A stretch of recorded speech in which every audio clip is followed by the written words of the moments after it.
Hello and welcome. You're watching AD4 TV Radio News Updates coming to you live from Abuja, Nigeria's capital. I am Adirayo Senami.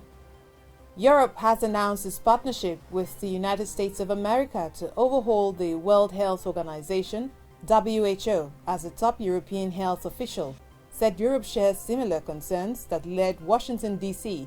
to consider quitting the health body.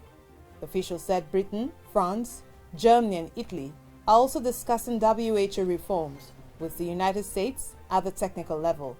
He explained that the reforms will separate WHO's emergency management mechanism from any single country's influence and change its funding long-term. Nigeria Economic Sustainability Committee, led by Vice President Yemi Osinbajo, has advised President Muhammadu Buhari to suspend the National Youth Service Corps NYC orientation camp for 2 years due to the COVID-19 pandemic.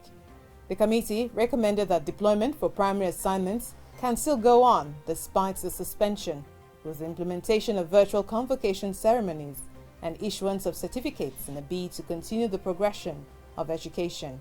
The NYC had earlier submitted a proposal for approval, which includes guidelines to reopen camps across the country, as the 2020 Batch A-1 orientation course was suspended after a week as part of the measures to contain the spread of COVID-19 in Nigeria. Director General of the Nigerian Civil Aviation Authority, NCAA, Captain Musa Nuhu, has confirmed that the 21st of June is no longer feasible for the resumption of domestic flights in the country. Speaking at the Presidential Task Force on COVID-19 media briefing in Abuja, Nuhu says it will be disastrous for the country to reopen its airports now. A new resumption date will therefore be announced at the end of June. Representatives of the aviation workers noted that there is a need for special financial intervention, provision of necessary protocol and protective systems in view of the COVID-19 pandemic before reopening the airports for operations.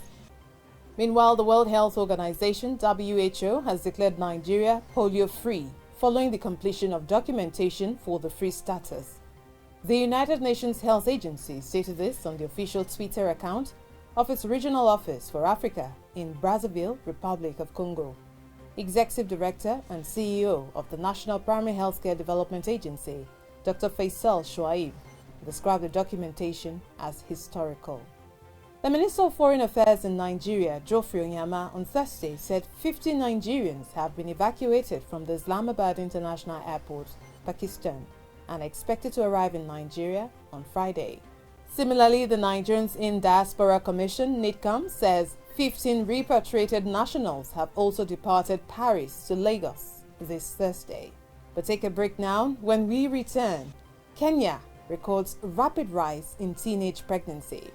Stay with us, details coming shortly. I am a refugee from Rwanda living in Kenya, but I'm also a nurse working on the front line during this COVID-19. I'm a refugee from Iran living in Sydney, Australia.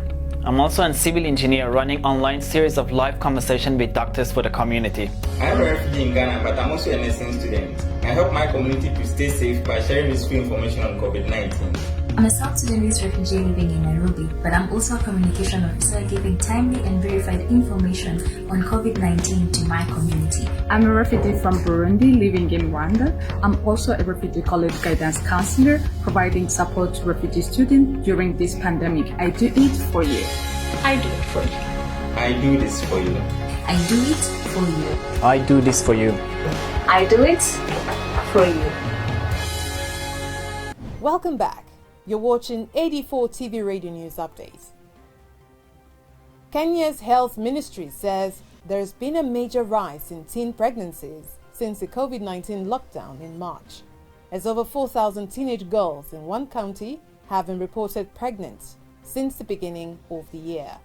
Kenya has one of the highest teen pregnancy rates in the world, making up 82 out of 1,000 births. In Nigeria, Nasarawa State has disclosed plans to convert the National Youth Service Corps NYC orientation camp in Kefi to an isolation center for COVID-19 patients. Commissioner for Health Ahmed Yahya said isolation centers for the treatment of coronavirus in the state have been overstretched. The camp, when converted, will provide for the increase of positive cases in the state, especially from Nasarawa West Senatorial Zone, which has reported a high rate of the infection. And that's it on AD4 TV Radio News Update, coming to you live from Abuja, Nigeria's capital. You can join the conversation on our website at www.ad4tvradio.com. Please follow us on our social media platforms at AD4TV Radio on Facebook, Twitter, LinkedIn and Instagram. Subscribe to our YouTube channel at AD4TV Radio. Many thanks for watching. I am Adirayo Senami.